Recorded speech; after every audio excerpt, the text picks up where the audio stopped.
Interview nitong si Attorney Ferdy Topacio dito kay Senator Greg Honasan ang ating pag-uusapan dito sa video na to. Tapos itutuloy ho natin yung pagsalansa nitong si Attorney Trixie Cruz Angles kaugnay doon sa inanunsyo nitong si Ombudsman Remulla na baka kasuhan itong ng plunder itong si Senator Loren Legarda at ang kanyang anak na si Congressman Lian Lebeste. Pero bago yan, isang like at isang subscribe. Masaya na ho tayo dyan at sa mga gusto sumali sa ating community, yung join button nandyan lang ho sa baba. Rekta na ho tayo dito sa small talk nitong si Atty. Ferdy Topacio dyan sa SMNA. Palakpakan muna tayo. Baka SMNA yan, di ba? Panoorin natin. Colonel, Senator, Secretary Gringo Honasan. Idol. Good afternoon, Greg Sir Honasan. Gringo. Alam niyo po, isang karangalan talagang ikay mapanayam ngayong hapon. At ako po talaga ay sumasaludo sa inyo, sir. Okay naman ni ma'am. Maraming salamat po for gracing our Maraming show. salamat sa inyo, Atty. Ferdy, sa mga Okay naman. nanonood sa atin, nakikinig. Sana may bahagi tayo sa kanila. I'm sure, and Yes. to get the roll bowling. Yes. Eh, syempre, ladies first po Ladies ang rule first. namin dito. So, Ina? Sir Gringo, bago po kayo naging sundalo, narinig ko kayo din po ay interesado sa pagiging pari at eventually naging interested din po kayo sa pagiging doktor. Sa tingin po ninyo, ano po ang gumabay or nagtulak po sa inyo upang tahakin ang karera ng isang pagiging sundalo? Serbisyo. Nakikita ko nun yung mga kamag-anak namin, mga nakatatanda, no? Na pinakamarangal pala na paraan ng sa ating pamumuhay ay yung makatulong sa iba. Siguro, of course, hindi naman tayo perfecto, no? Pero service. So, nung una gusto ko yung maging pare. Mas I cannot imagine. Hindi, ito, Atty. Ferdy, no? So marami ako nakausap na mga pare at may mga nakausap din akong lumabas sa pagkapare. So tinanong ko, sabi ko, bakit nagbago ang isip ninyo? Di ba tatlong vows, no? Poverty, celibacy, and obedience. Akala ko yung pinakamatinding dahilan, yung celibacy. Dahil di ba, it goes against the sin of lust, no? Yung Yes. makalaman na pagnanasa. Yung panakaramihan, dahil sa vow of obedience. Dahil it goes against the sin of pride. Pag ang feeling siguro nila, at nangyayari din sa amin sa kasundaluhan, kung yung nag-uutos sa'yo, alam mo iba ang pinanggagalingan, o mas limitado ang kakayahan, hirap na sumunod. So, lumalabas sila sa pagkapare, lumalabas sa seminaryo. So, poverty, celibacy and obedience, hindi pala celibacy. Obedience. Obedience. Naku, for sure. So, pagkapare yun. Nakita ko na maraming lumalabas. Sabi ko, baka hindi pagpapare ang vocation ko. So, sabi ko, gusto ko mag-doktor. Serbisyo na naman, di ba? Yung mga may karamdaman, ginagamot mo, no? Para hindi sila hindi mag-deteriorate ang sitwasyon. Sabi ko sa father ko, gusto ko pong mag-doktor. Sabi niya, pag nag-doktor ka dahil panganay ka, hindi na mag-aaral yung mga kapatid mo dahil mahal ang medisina nun, di ba? Hanggang yun naman. Hanggang yun. So, sundalo lang yung aking ama. Sabi ko, so ano gagawin ko? So, enroll ako napasok ako sa UP, sa University of the Philippines. I tried to take up economics. Sabi ko, ano pa ba ang pwede mong gawin? Sabi ng father ko, ba't hindi mo subukan kumuha ng entrance exam sa Philippine Military Academy? Kumuha naman ako ng exam. At tuloy-tuloy na. Yun. So, going back to your father, sabi nga, nasa military po siya noon. Ano? He was a colonel, if I'm not mistaken. He was, well, modesty aside, father ko naman, no? I want to honor him also. He was the youngest lieutenant colonel in the history of the armed forces at that time. I see. Sabi ko, kailangan ma-break yung record na yun.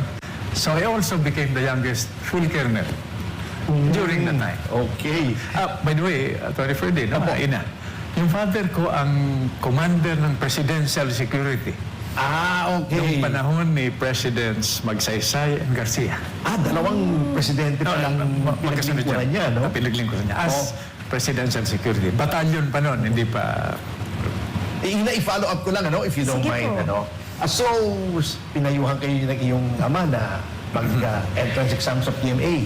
So, nung pumasa kayo, curious ako, how did he react and what advice did he give you na ngayong kayo ay mag-embark na sa karera sa military?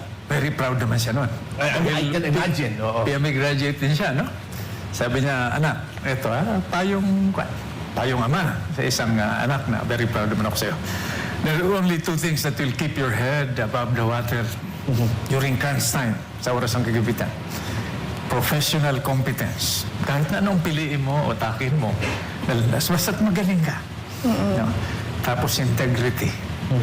Yung iniisip mo, yung sinasabi mo, at yung ginagawa mo, magkatugma. Hindi pwedeng may conflict.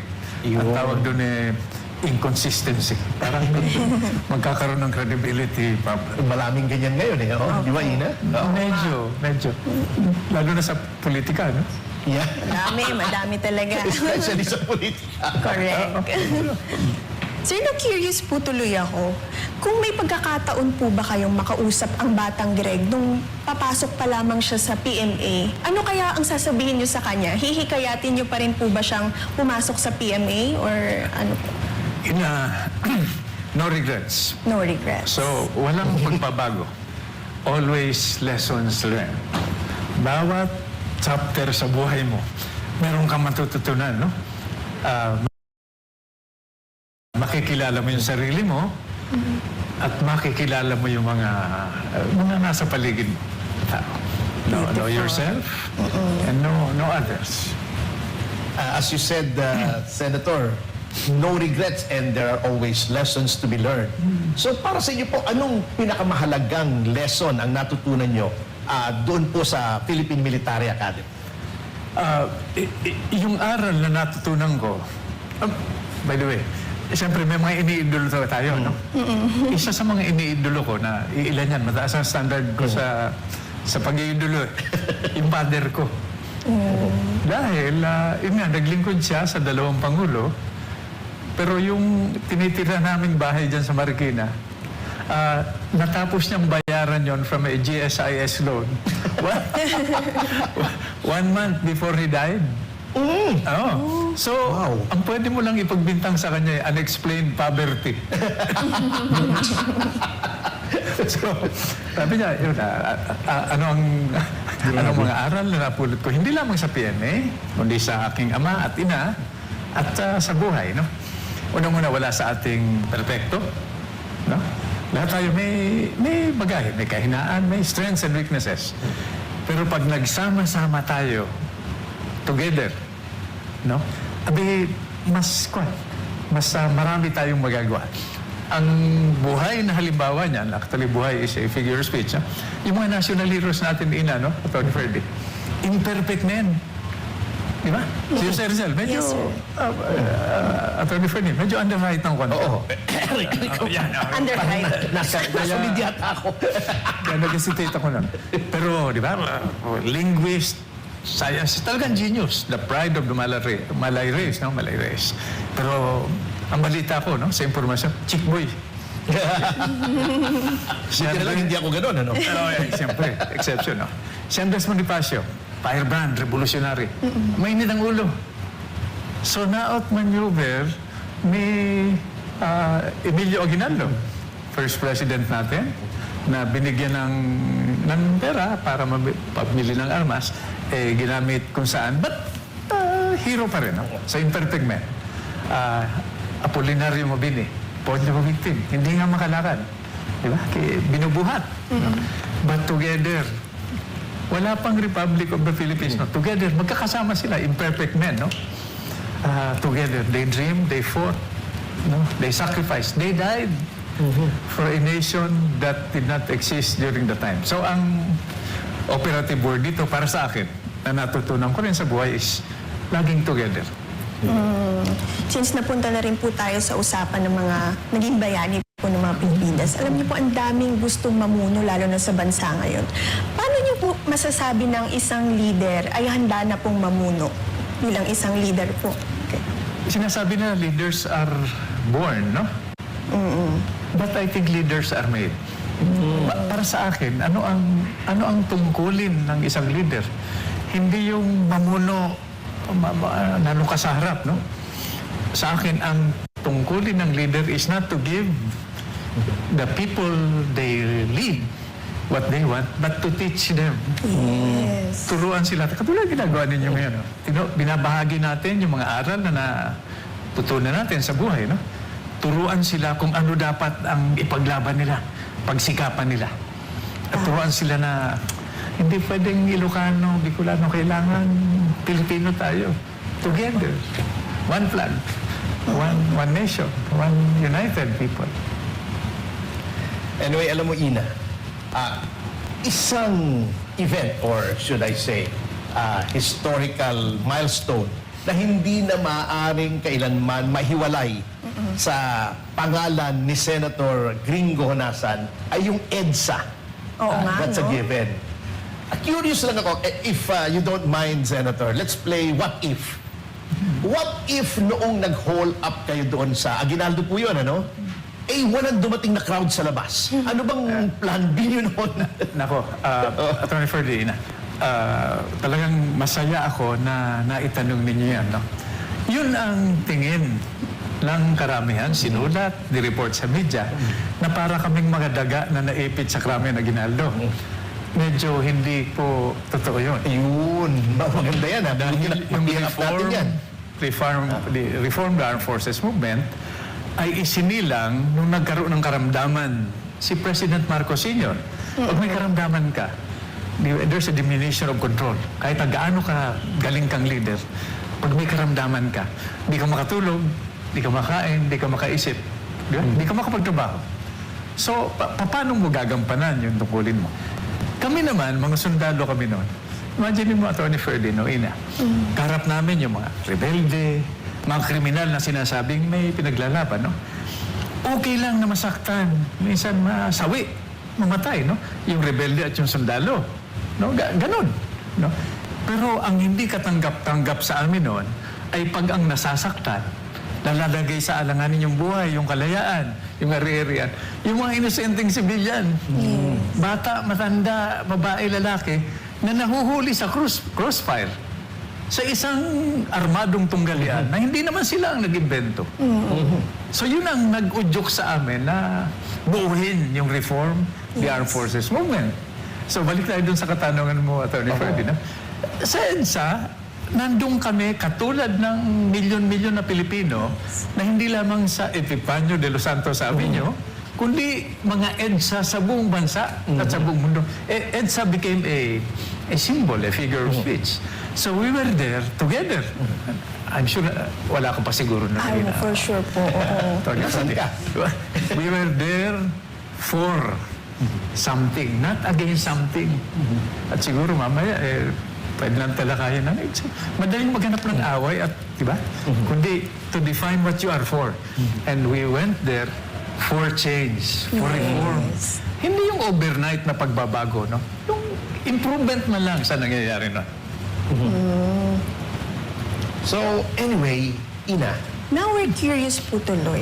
How was your relationship po pala with the late Juan Ponce Enrile? Sinasabi nila na surrogate father ko siya. Parang ama ko. Diba? I worked with him half of my life. Hindi rin naman siya perfect. Now, he has passed away. We might be looking at us now, no? Mainit niyang ulo. Napakagaling. Na hindi lamang abogado kundi leader. Mahirap mahalin. Hindi siya yung type na warm na tao, no? Pero once makilala mo siya, ako ang chief, naging aid muna niya ako, tapos chief security.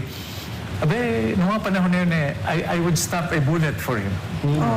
Ganun ang relasyon namin. At alam niya. Naka-close, ano? Alam niya. So, ganun ang relasyon namin.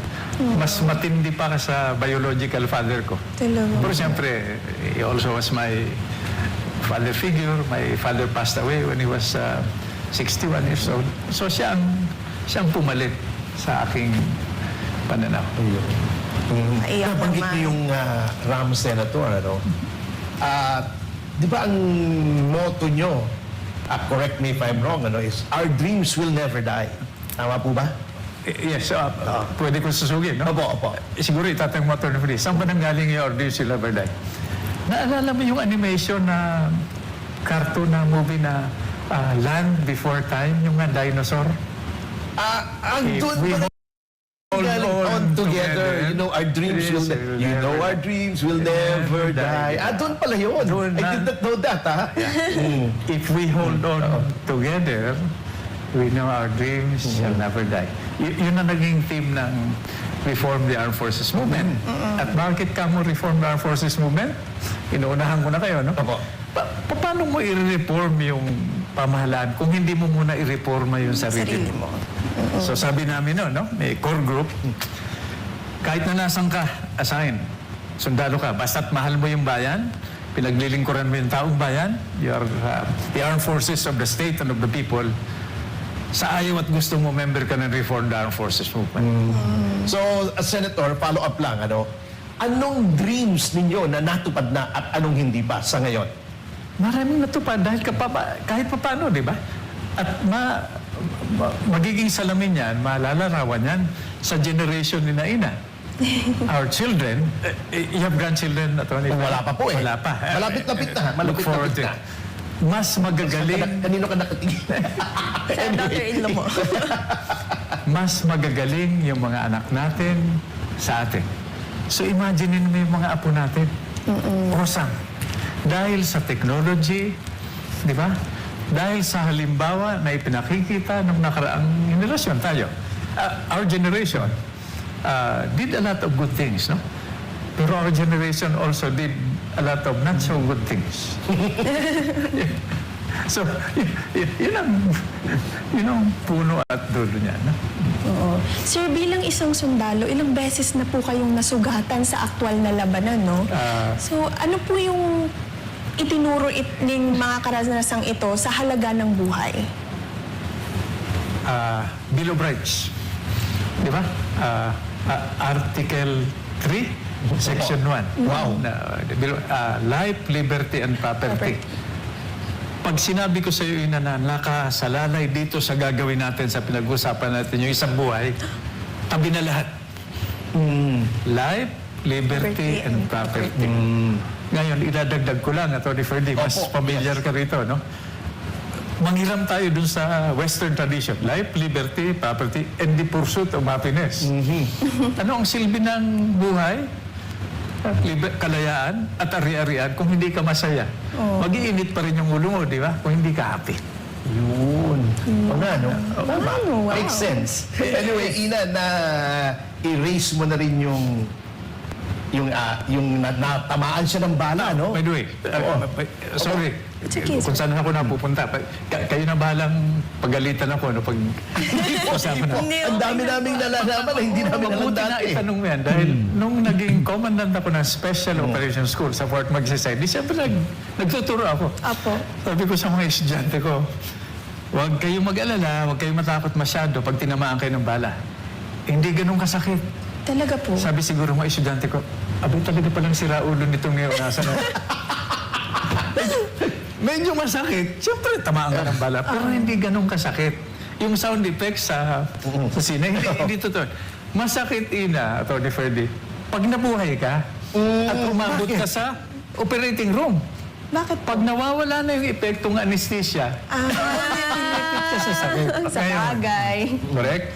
Pag napuruhan ka, let's say tamaan ka sa ulo, period na, wala nang kwentuhan. Anyway, ilang beses, marami-rami na, no? Bala, granada, medyo kulang ako ng pyesa, pero wala natin. Pero importanteng pyesa naman hindi naman nagkulang, ano? Hindi. Hindi.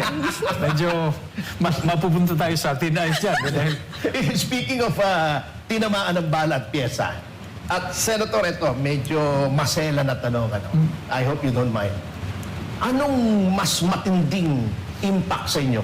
Tinamaan kayo ng bala o tinamaan kayo kay Miss Jane Umali? mas mabigat yun. Walang surgery yun. Pag napuruhan ka, that's it. Pwede bang ikwento ninyo? Mukhang, alam ko yung Oo story, nga but eh. I think our viewers will be interested dun sa love story ninyo. Nasa Fort Magsaysay ako. You listen to this agad dito. Duty officer ako. Pinatawag ako ng commanding general. May inimbita silang mga Red Cross employees. Ako naman, sabi niya, duty officer. Hindi. The general is asking you to attend. Nakita ko yung wife ko. Yeah. 52 years na kaming kasal. Wow, grabe. 5 years na rin. Sana all, no? Anyway, Oo nga eh. so siguro ganun nangyayari pag love at first sight. No? Sabi ko, nakaka-relate ako, Red Cross. Kinabukasan, kasabay ako noon ng malengke namin, yung mess sergeant. Para pumunta sa palengke ng Kabanatuan para maghanap ng roses. Grabe. Nabili ako ng isang rib ng sigarilyo. Hindi ako ng sigarilyo, para kunin yung palara. Yung cellophane na balot. Okay. Dahil sa palengke, walang mga flower arrangement to, no? Pambalot dun sa bouquet. Pinuntahan ko sa Red Cross Kabanatuan at yan. Wow. Tapos, Palara. yung cellophane. 1 year, pumunta siya ng Canada. Medical technologist kasi siya. Okay. So 1 year kaming iwalay. No? Tapos, tinamaan ako. My first gunshot wound. Okay. So, umuwi siya. Nag-usap kami na huwag na siyang bumalik. Got married. We got married now. A few days later, pabalik na ako sa Hulo for combat. Hala. Days lang po. Days, Days, no? walang, wow. Wala na wala, ba? honeymoon na. Alam mo na, Wala yung mga na. nakikita natin sa, alam mo na. Grabe. Grabe. Grabe. So, ina, lessons ito for you. Na, Kaya nga, I'm listening. Taking down notes. Ay, kailan? Ma'am Ina. Matokwa. Sir, since napag-usapan na rin po natin ang love life nyo, my next question is, ano pong mas mahirap? Military training or suyuin si Mrs. pag nagagalit? Abe, walang, sa hierarchy ng pain. Di ba? Pwede akong tamaan ng ilang beses, ng bala, ng granada, lahat na, no? Pero wag ka magkaroon ng problema o di ba? Magkaroon ng argument with your loved ones. Oh, Di ba? That includes not only your wife, but your children, your Yes. grandchildren. Medyo mabigat yun. Dahil you cannot give, di ba, Ina? Yes Attorney Freddy, what you do not have. totoo. Ang pinanindigan kong plataforma ay seguridad. Security sa pamamahay, di ba? Pagmamahalan, cooperation. Tuloy muna tayo dito kay Senator tuloy. Senator Trixie Cruz. Tapos balik tayo kay Sen Greg. We'll check your comments and your questions. Sabi ni JV, you cannot deny the malice because of the timing and selectivity. Yun po ang mahalaga na word, selectivity. Are other congressmen or senators being investigated for conflicts of interest? Let's see, di ba? Ano yung ibang mga conflict of interest dyan? Well, we know that Congressman Saldico had gotten away with many contracts that were being awarded to his company, and so are the other congressmen. But tila ilan lang po ang na-charge doon sa flood control. So, sabi ni Ma'am Cookie, double time na naman si Boying. Well, I don't know kung ano ang timetable niya, if any, but it's a fair comment. Pwede makain ako.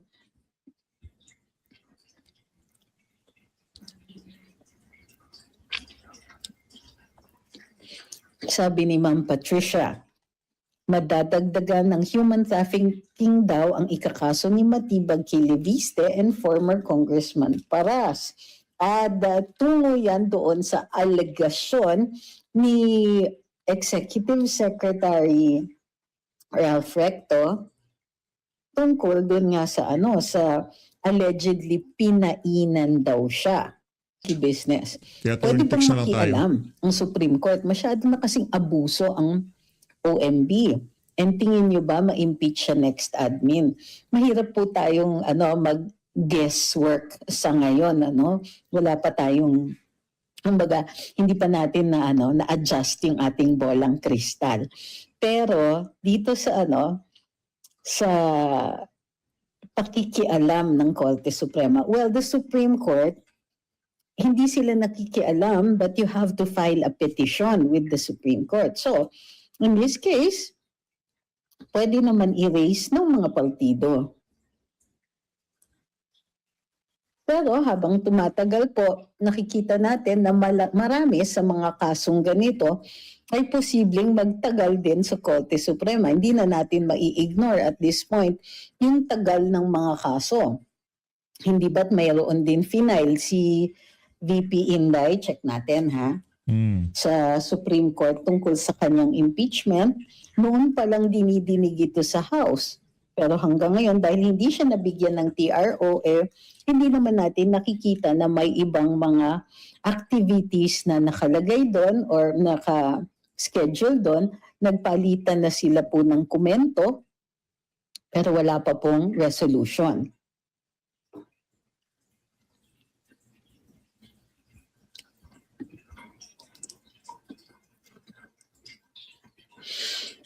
Shotty Rivera says, ginagamit yung Ito. weakness ni Senator Lauren, Tanungin ko. yung anak niya. Ito.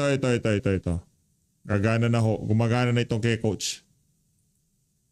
Kayo nga ang tanungin ko. Yan. Hindi ba unfair to? Yan. Pambihira Oh. ang nambabae sa Green Hills. Ako po. Di umano, Di ay umano. si Recto. Yo. Tapos ang iimbestigahan, si Leviste. Ako po. Pambihira. Pambihira naman. Kabaligtaran naman ang nangyayari ngayon sa bansang Pilipinas. Ano bang nangyayari sa atin? Yung walang kasalanan, kinukulong. O yung may pagnanakaw, hindi makulong-kulong. Pero Ako alam po. nyo, kung totoo ito, ay grabe naman to si Recto. Artista na asawa, hindi pa makontento. Pambihira talaga tong si Recto. Makontento ka na. Wow. Para Gaano ka lumipat sa totoo, di ba? mayorya. Oh. I agree that this seems to be the strategy. Kasi kung kay Senator Lauren lang, she can handle herself. Pero dahil kasama yung anak niya, yung maternal instinct, mahirap mahirap labanan. Sabi ni Kambal TV, the administration is desperate because of their fear of VP Inday for 2028. Sabi ni Ma'am Jenny, may gaba yan kay Boying pagdating ng tamang panahon. Sabi ni BI, hindi ko po pwedeng basahin.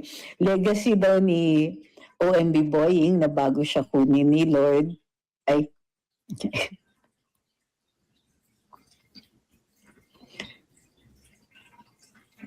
Okay, so by the way, maraming salamat sa lahat ng sumusuporta sa atin, lalong-lalo na dito sa Black App. Thank you very much for the early support.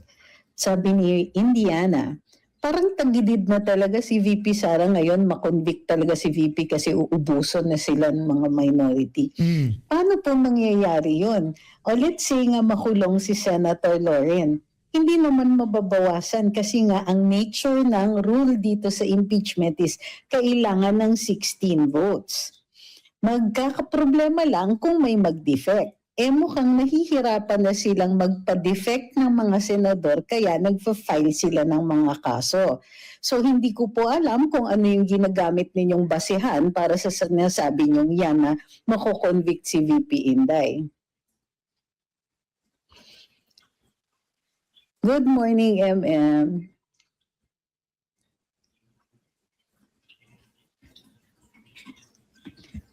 Sabi ni Perlito, tama po si Representative Egay Erician na nilagay si Boying Remulla sa ombudsman para i-weaponize political persecution sa mga critics. I-weaponize yung Office of the Ombudsman.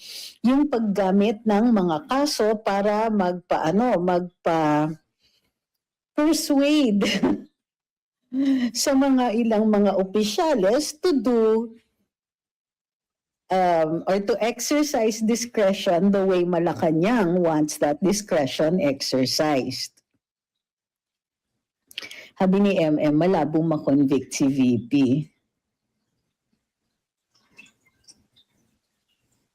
Balik na po tayo kay Sen. Loren. Ay, Peace, order in the state, inclusive growth sa ating bansa, at seguridad sa karagatan natin. Pero magsisimula ka sa bawat tahanan. No, hindi tayo perfect. Ha? Marami rin tayong mga pagkukulang. Anyway, actually curious ako, Senator. At maraming nagtatanong din sa akin noon when I was making yung movie ninyo na sana in the next few months matuloy na. Kasi, di ba, you are best known as Gringo, pero ang pangalan nyo ay Gregorio. Ano po bang story behind that nickname na Gringo? Kadensya ako.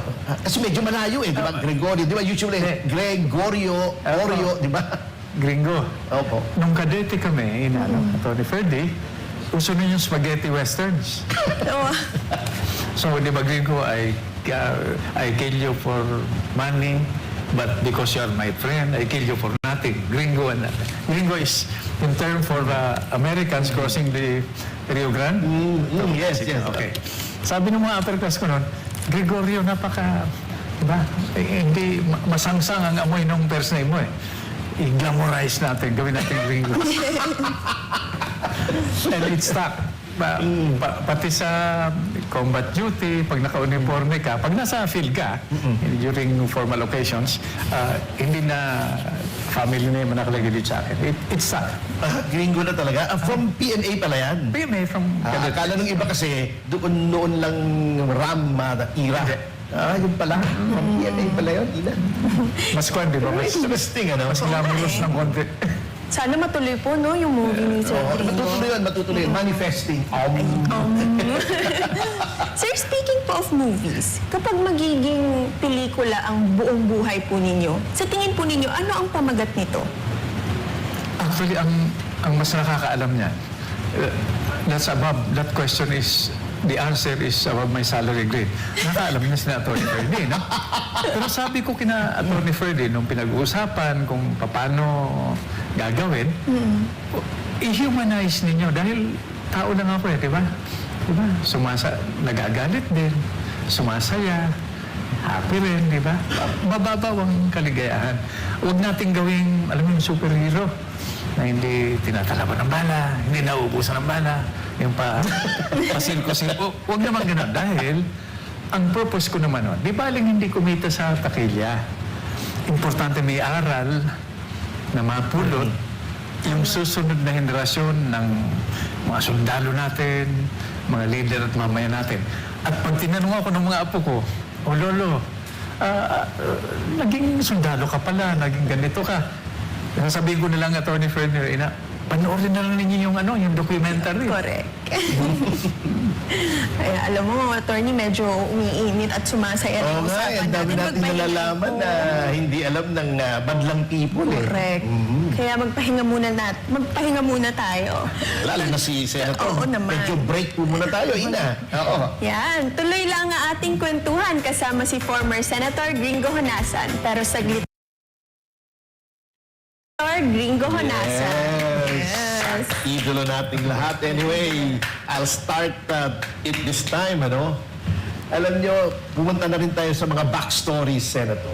Isang iconic image sa inyo na yung mga tao hindi nalilimutan, yung nag-skydive kayo nang may kasamang ahas. Hala. So, ano pang storya behind that? At curious po. Okay. Nung assigned ako sa Isabela, sa Sierra Madres, with one Special Forces team, dahil dinaalam ninyo, I don't know, baka, yung karagatan, arms landing, sa Digoyo. MV Karagatan. Pinadala doon yung may mga sundalo, may mga kaklase akong pinadala. Pinadala kami para hanapin yung rota na pinagdaanan ng nilanding na armas. Ganun, nandun ako, 11 lang kami. So, pag walang patrolya, hindi kami out in the field, looking for, trying to gather the information. Siyempre, kami-kami lang. So, naghanap kami ng paraan. Puro kami lalaki. Naghanap kami ng paraan para aliwin yung sarili namin. Ang early warning system namin noon, mga pato at mga manok. Di ba famous ang Palanan, Isabela, for fighting cocks? Pag nagtilaukan yun, ibig sabihin may tao na hindi friendly, unidentified. So nagtilaukan, gabi. So hanap kami, gapang, may armas. Nakita namin, ginagapang yung mga manok namin ng isang sawa. Yeah. Yung sawa, hindi yan poisonous. So sabi ng mga tao ko, sir, alagaan namin ninyo. So inalagaan ko. Pinapakain ko, gano'n lahat. Nasa bulsa ko palagi. Doon nagsimula yun. Ayun. Oo nga. Hindi, naintindihan ko naman, di ba? Yung iba alaga, aso, pusa, ay yung normal na pets, no? Ako na, yan si Lieutenant, si Captain, nasa alaga niya, python, yung sa... Ang dami kong ang kagat, hindi naman poisonous, no? Oo. Yun pala yung story, ano? Kasi talaga... Pero hindi yun Atty. Ferdy nakasabi daw sa link. Nasa bulsa. Ayun pala. Oo, yun palang Doon siya the true natutulog. story. Yes, yun ang... oo. No, curious tuloy ako, Sir Gringo. Ano pong isang bagay na hindi alam ng publiko tungkol po sa inyo? Mga hobbies po ninyo? Or... Well, unang-una, di ba, yung public image natin, pag nasa politics ka lalo na, ito, i-relate ko lang, no? Paano ba ako na nagkaroon ng itong image? Hawak-hawak ko sa sinturera si former Senator, then Secretary of National Defense Enrile, at si former Senator Butch Aquino. Nakatayo sila sa itaas ng bubong ng Ford Fiera noong EDSA 86. Diba nandun sa labas yun, kausap yung milyon-milyon na tao, may mic sila. Okay? So, paano nga ron? Abi, nagsasalita si Minister Enrile, bigla akong hinawakan dito sa kwelyo. Sabi niya, alam ba ninyo, talking to millions of people, ha? Kung sino mga batang opisyal ang sumama dito sa people power natin, bigla akong hinatak, binungad yung mukha ko dun sa Talaga? 8,000 flash bulbs, pop. Hindi pa nanuso yung cellphone. At that point, I don't know if one of the worst things in my life, I lost my anonymity. Hindi na ako pwede mag-mulling dahil kinabukasan, nasa front page ka na, ini-interview ka na, may-imbita ka na on switch. Doon nagsimula yung... hindi komportable na feeling, pero ganun talaga. Diba? Well, as they say, the rest is history. Hindi, ito pa. Pinakatakot ako noon nung tumawid kami from Procurement to Aguinaldo. Dahil ang tingin sa sundalo noon parang mga private army, mga nakaupong mga politiko, no? Sabi ko, ano kaya kung kuyugin kami rito nung 1,000,000 na tao? Diba? Isisecure ko pa si Minister Enrile. Akalain mo, takot ako noon. Pagtawid namin, nagpalakpakan, nag-iyakan, nagyakapan. Sa loob-loob ko, kahit na anong mangyari, panalo dito ang taong bayan. Yun. Ang ganda i-relieve, ano? Ganda. Yung mga days na yun. Oo. Oo. Well, speaking of history, Senator, and I hope you don't mind me asking this, yung that very controversial August 1987 na adventure where ang sabi nila, may yung grupo niyo daw ay kumilos para patalsikin si then President Cory Aquino. Ngunit nakialam ang Amerika yung Phantom Jets, kung natatandaan nyo. Let's play what if again, ano, Senator? What if hindi nakialam ang Amerika at nagtagumpay yung inyong move na yon? Anong tingin nyo ang mga susunod na nangyari? Atty. Ferdinand, napaka-importante sa akin nung katanungan ninyo. Dahil ito yung original, pagpapatuloy na original na plano namin noong 86. Pero sundalo lang kami noon. Kaya ang mga leader na tinitingala namin noon, sina former President Ramos at saka si former Minister Enrile. Okay? So sabi namin, siguro sir, after this, di ba? Dahil may depekto na yung sistema. Institutions, damage, etc. May corruption din, no? Sabi na, ba't hindi kayo imungkahin ninyo na magbuo ng National Unification Council? Kasama si President Cory, Cardinal Sin, kayo kung anong papelin nyo, para ayusin mo na yung institutions. Yung nga, Atty. Ferdy, ang what if, ha? Kung natuloy yun, dahil historically, pag magbalik tanaw tayo, we have been doing the same things over and over again, politically, economically, even in terms of national security, and expecting a different result. Di ba may tawag doon, Atty. Freddy? At ang tawag ho doon kabangagan. Kaya sa susunod na administration, talagang kuhanan ho natin bilang mga Pilipino na matapos na tayo dito sa cycle na to para makadire-diretso ng ating bansa. So, always, maraming salamat po sa pag-support sa PH Update. Mag-ingat ho kayo lahat. Lahat Pilipinas.